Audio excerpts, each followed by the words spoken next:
लोकसभा इंतखाबात में अब कुछ ही वक्त बाकी है और इसी के तहत जी सलाम की टीम वोटरों का मूड जानने के लिए मुख्तलिफ मकामात पर जाती है और इसी सिलसिले में आज जी सलाम की टीम जम्मू कश्मीर के रामबन में पहुंचकर लोगों का मूड जानने रही थी। और क्या कुछ लोगों ने कहा, आइए देखते हैं हमारी इस खुसूसी रिपोर्ट में।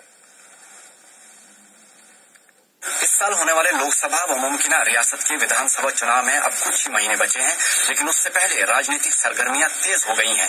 ऐसे में जी सलाम की टीम जनता का मूड भांपने उनके पास पहुंची है।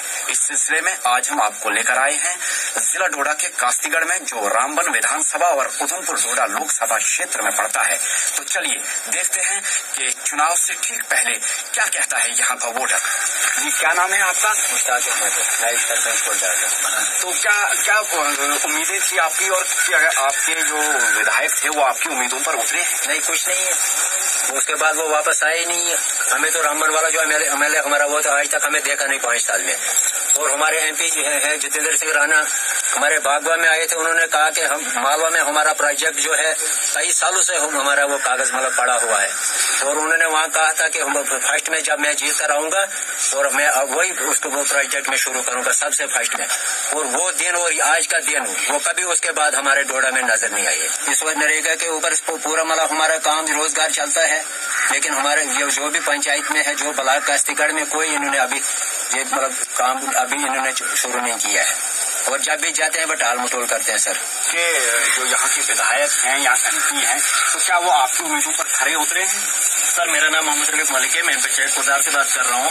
सर, कहाँ उतरे हैं? इतनी शदीद बर्फबारी हुई, तूफान बर्फा हो गए, लेकिन जब वोट का टाइम आता है ये लोग कभी हवाई जहाज के जरिए, कभी ट्रांसपोर्ट के जरिए, कभी पैदल, कभी घोड़ों पे हमारे तक पहुंचते हैं। एक एमएलए जाता है, दूसरा आता है, लाइन पे लाइन लग जाती है सर। लेकिन जो ही वापस चले जाते हैं और जब जीत के ये वापस चले जाते हैं, इनको पब्लिक का कोई ख्याल नहीं रहता है। कंस्टिट्यूंसी के अंदर कोई मर जाए, वहाँ पे कोई सहूलियत पहुंचे ना पहुंचे, बिल्कुल इसके ऊपर कोई ध्यान नहीं देता है सर।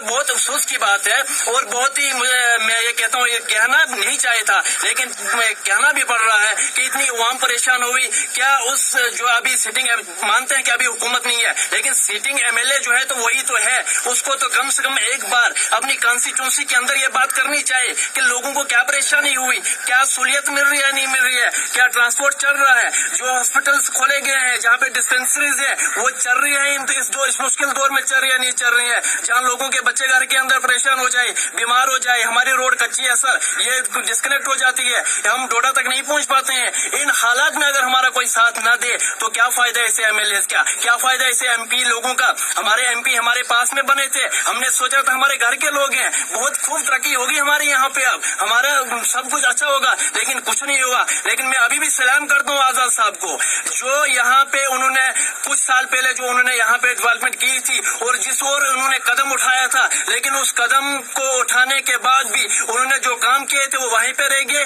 उसके बाद कोई काम नहीं हुआ, कोई चेंजिंग नहीं हुई। तो आपको क्या लगता है कि ये जो 2019 के चुनाव आ रहे हैं उसमें एनडीए का जो है फिर से आना होगा कि नहीं? सर, ये तो एक बात है ऐसी कि अभी देखो हमारे रफीक जी ने, मैं मुनव्वर अहमद बोल रहा हूँ, ये रफीक जी ने बोल दिया, ये तो जवाब है। जो देखो हमारी हालत डेवलपमेंट पे वोट लिए थे और वोट देखो हमारी हालत देखो सर, ये देखो फिलहाल बिजली की बात देखो, ये देखो कैसे चल रही है। रोड की बात देखो, रोडों में क्या हो रहा है, हम तो मर रहे हैं। यहाँ डिस्पेंसरी है ना, हमारे पास कोई डॉक्टर है, यहाँ हाई स्कूल है, हमारे पास कोई स्टाफ नहीं है, हम तो बहुत मजबूर हैं। हुकूमत इसलिए होती है जब वोट लेने की बारी होती है तब तो यहाँ बहुत रश होता है, एक के ऊपर एक होते वादे अपने बहुत लंबे लंबे होते हैं, जब जीत गए तो फिर कोई नजर आता नहीं है। देखो यहाँ गरीब लोग कितने हैं जिनको राशन की प्रॉब्लम है, हमको नजर नहीं आया, कोई नजर नहीं आया। यहाँ तो मुश्किल हो गया है, जब बर्फ लगी है तो आज तक कोई भी किसी ने फोन तक नहीं किया, कोई एमएलए, कोई एमपी। सर, जब तो जीत गए तो आप तो उनको महलों में सोए एसी रूम में बैठे हैं। इससे बात करेंगे कि आपको क्या लगता है कि राहुल गांधी और पीएम मोदी में से 2019 के लिए आप किसे जो है योग्य समझते हैं, जो पीएम के ओहदे के लिए सही है? मेरा नाम जमील सिंह है, मैं वार्ड नंबर 2 का पंच हूँ। सर जहाँ तक मेरा कहने का सवाल है, देखिए जैसे कि जब MLA हैं या MP है, वो भी है, तो जब उनको वोट लेने की बारी होती है उस टाइम तो वो हर घर तक पहुंचते हैं, हर आदमी तक पहुंचते हैं। कुछ भी नहीं, स्कूल का स्टाफ, हाई स्कूल का स्टाफ नहीं है तो हाई सेकेंडरी का स्टाफ कहाँ से होगा, वो कहाँ से उन्हें दे नहीं सकते। तो बाकी मेरे कहने का मतलब ये है कि ऐसी हुकूमत की बगैर सर क्या फायदा, ऐसी हुकूमत हमें कोई जरूरत नहीं है, ना कुछ है। तो ये चीज है कि फिर भी उससे पहले हमारे MLA अशोक साहब थे, उन्होंने कुछ हद तक फिर भी काम किए थे, बहुत अच्छे काम किए थे, जो भी उन्होंने काम किए अच्छे काम किए थे। लेकिन इस हुकूमत ने तो बिल्कुल भी कुछ काम नहीं किया। जैसे हमारे MP हैं, उन्होंने बोला था सबसे पहले एक ही वादा किया था हमारे यहाँ पे कि हम आपको मालूम है प्रोजेक्ट देंगे, लेकिन कोई प्रोजेक्ट नहीं मिला हमें, कोई कुछ नहीं हुआ उसका। तो सर ज्यादा क्या कहेंगे इसका। तो आपको क्या लगता है, आप ही से पूछेंगे कि आपको क्या लगता है कि जैसे पिछले लोकसभा चुनाव में मोदी लहर थी, अच्छा वो मोदी लहर इस बार भी आपको कहीं दिख रही है? सर मोदी लहर देखिए, जहाँ तक मेरा सवाल है, मोदी लहर तो कहाँ से दिखेगी जब उन्होंने काम ही कुछ नहीं किया। सर काम करेंगे, ग्राउंड पे काम होंगे तो लहर होगी सर, जब ग्राउंड पे काम ही नहीं होंगे तो लहर कहाँ से होगी? लहर तो तभी बनेगी जब ग्राउंड पे काम होगी। मोदी साहब तो ऊपर से बोल देते हैं हाँ जी ये करो वो करो, जैसे मान के चलिए 2 लाख रुपए उन्होंने बोला था कि हर मतलब नागरिक के अकाउंट में 2 लाख रुपए आएगा, वो तो हमने देखा नहीं 2 लाख किसके अकाउंट में है।